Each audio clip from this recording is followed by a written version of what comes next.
Hey everyone, Crisis here. Yo! Oh my god guys, I'm on a Crisis video, I made it! With Spider-Man 2 now on store shelves, and many having already beaten its story, today I'll be assessing the power, speed, and skills of the Insomniac Marvel Universe's cast of characters as to rank them from weakest to strongest. Seriously though, what's going on everybody? Fun fact, I was actually gonna make this video, and then Crisis told me that he was making this video, so I was like, alright, so let's just make the video together.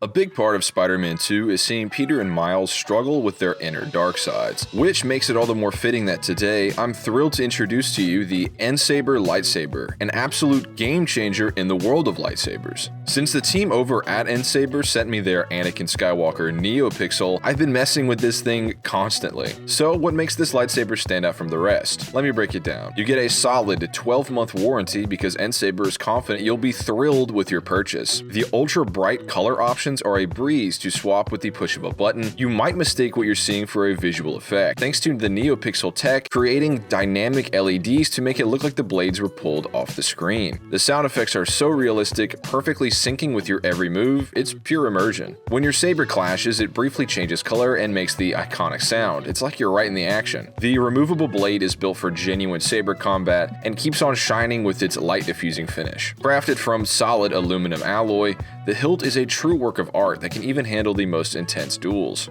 Head over to nsabers.com today and use my affiliate link in the description or the coupon code CRISISEDITS to save 7% off your purchase while also supporting the channel. With that said, let's get back to the video.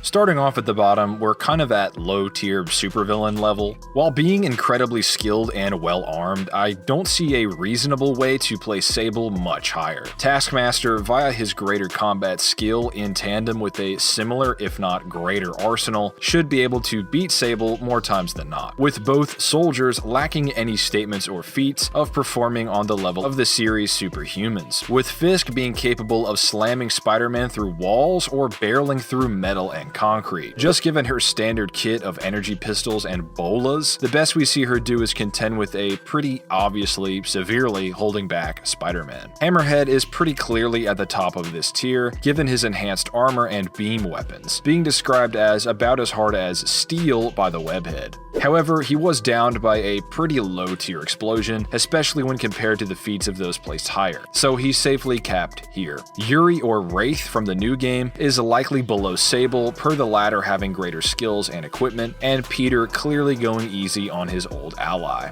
But if you think she just tanked this explosion and is built differently, she might just be boxing up Hammerhead. Alright, let's talk about the irrelevant guys. Speedball's the worst character in fiction, and Black Cat literally does nothing. Struggles with Kraven goons. Meanwhile, Prowler, other than just sneaking up on Miles a few times, doesn't really do much. Mysterio also technically can't really do anything because him being Mysterio is super circumstantial in the game and wouldn't work in a versus battle setting. So yeah, just call this the trash can tier, please. Above said tier, we'd be looking at more so downright enhanced and superhuman beings. Adrian Toomes in his earlier encounters with Spider-Man actually managed to nearly deal the web slinger in contrast to Kingpin, who was pretty much bullied by a younger Peter within the pages of the game's prequel novel. Peter even deemed him a good enough test for Miles Morales as seen in the augmented training modules within his solo game. That being said, the modern day and more adept version of Spidey was able to 1v2 Vulture with no signs of injury in cutscenes or in the game's lore. His arsenal of sharp wings and knife-like projectiles also pale in comparison to the more impressive abilities as shown later on, such as with the Shocker, who managed to outdo the Vulture with his new and improved suit and vibro-shock gauntlets, blasting Spidey through bank vault doors and consistently causing so much collateral damage with his various battles. Herman here also boosts similar lore of pressing an early version of Spider-Man, as well as simply boasting more impressive feats overall. Mr. Negative, however, probably has the best and most varied abilities within this universe. Energy projectiles, mind control, illusion creation, life drain, and on and on. That being said, he too was dealt with pretty easily by Peter, all while the hero attempted to talk down his former acquaintance. Even when fatigued with many broken bones, Spider-Man still outdid Lee, all while in the Mindscape where Mr. Negative should be at his most powerful. I could see him being placed higher, of course, if he managed to spiritually ensnare anyone placed above him, but even still,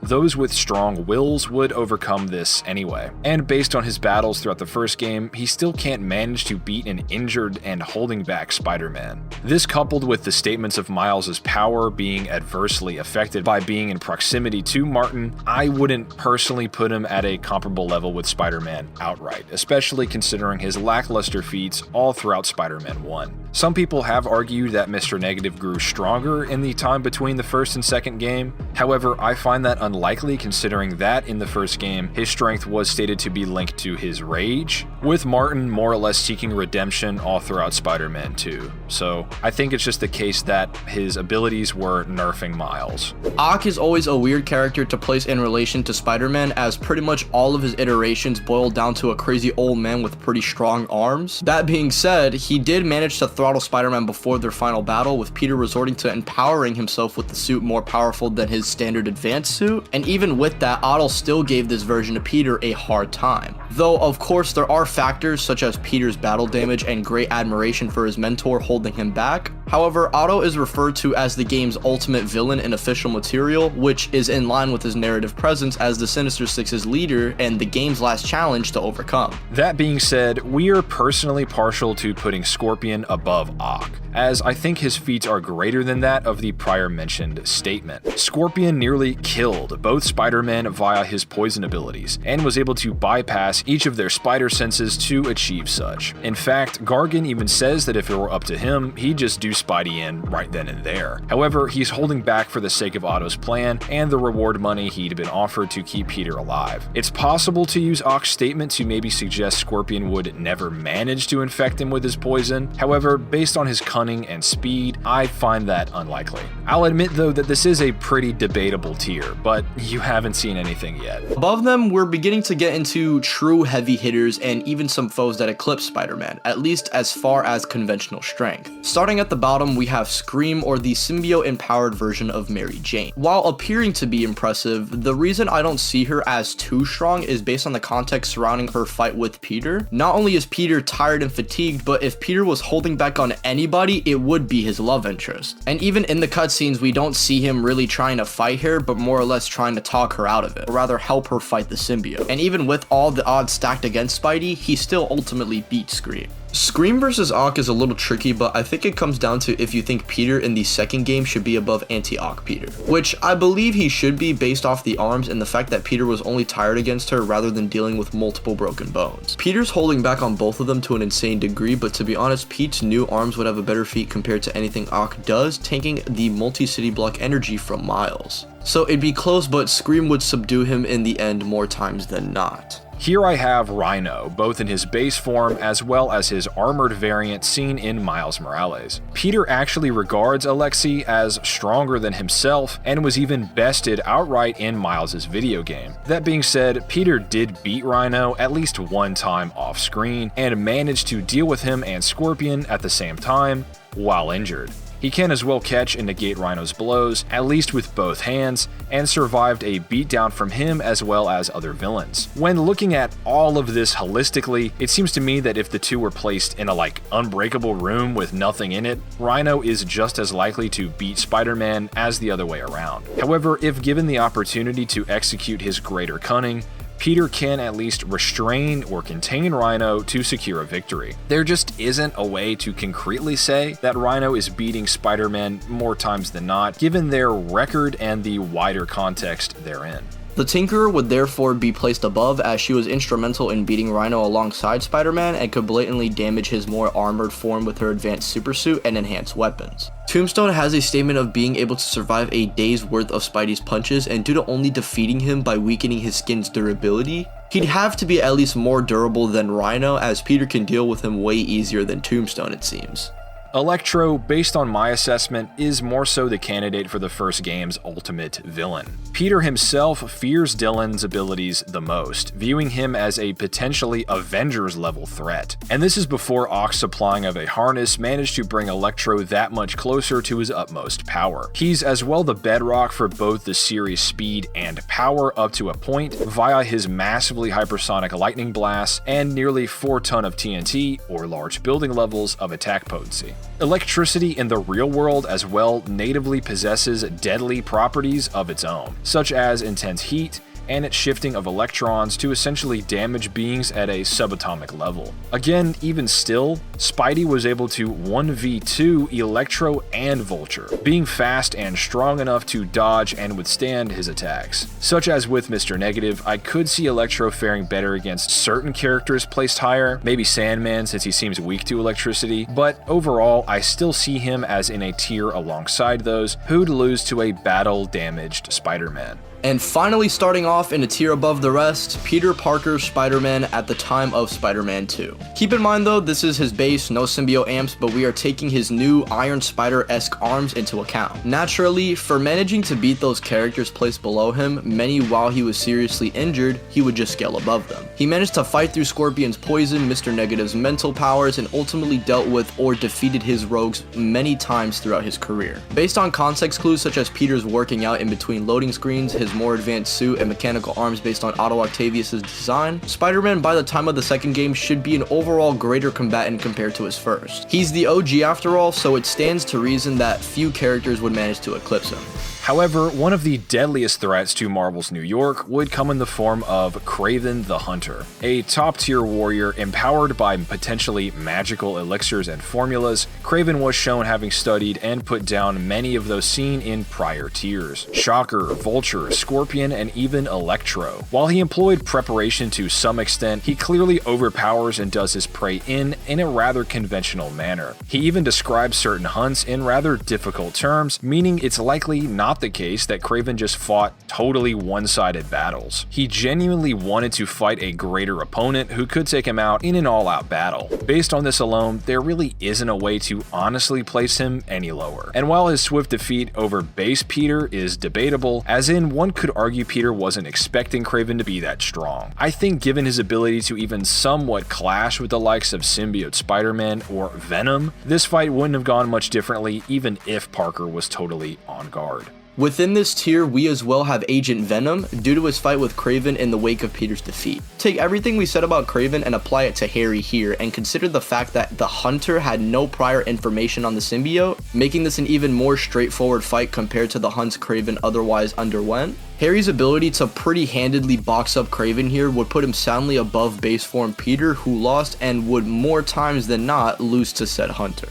And due to his ability to heavily press Symbiote Spider-Man, a downright stronger form of the wall crawler, the giant super form of Lizard would be placed here. Peter struggled heavily in this bout, failing to force a needle through Connor's skin even up until the latter parts of the boss fight, resorting to injecting the cure into an unarmored part of his body. Peter was forced to become enraged here, abusing his tendrils, which are consistently stronger than his base physicals, as shown in his fight against Miles, all just to restrain Lizard. While the beast's screams did go a ways to nerf the symbiote, similarly to Kraven using the bell in his boss fight, the Hunter would logically be doing so far more than a mindless wild animal, leaning and abusing into Peter's at the time weakness to sound, which informs Connor's greater placement slightly above Kraven. I just think Kraven would think to use Peter's weakness way more than Lizard would. Moving on to the next tier, we're starting off with Miles Morales' Spider-Man by the end of Spider-Man 2. Not only would he have logically grown stronger since his first game, he also blatantly battles and heavily presses Black Suit Peter. While many jump the gun and claim that Miles outright defeated Peter, there is some context within this fight. Later on, as Miles' power grows, we are given a few hints that his Venom Blasts are effective against symbiotes,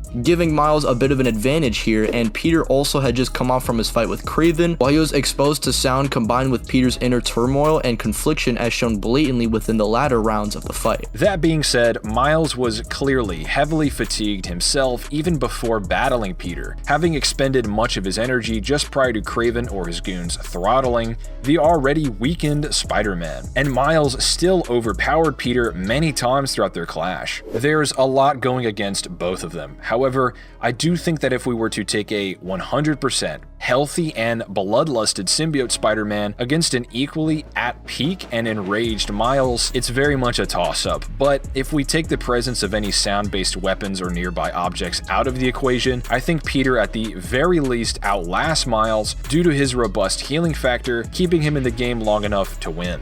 It's very contentious, which is why Miles is placed as high as he is, seeing as the symbiote amps Peter soundly above his base form. But I don't think it's fair to call Miles objectively more powerful than Black Suit Peter, at least if both of them were uninjured or unharmed based on the details just described. And the strongest hero seen in the Insomniac Marvel universe so far is Anti-Venom. Boasting all the power of the black suit with none of the drawbacks, with Peter shocked by the strength it afforded him, it stands to reason that even without its properties as essentially kryptonite to symbiotes, it would be a step up above Black Suit Peter, and therefore he would be above Miles, as Peter might even just boast a portion of Miles' power plus his latent symbiote portion left over, and along with every bit of Mr. Negative's power all stacked on top of his own. Sadly, I don't think we saw Peter really flex his muscles in this form, as the only foe placed before him was his dying best friend in the form of Venom.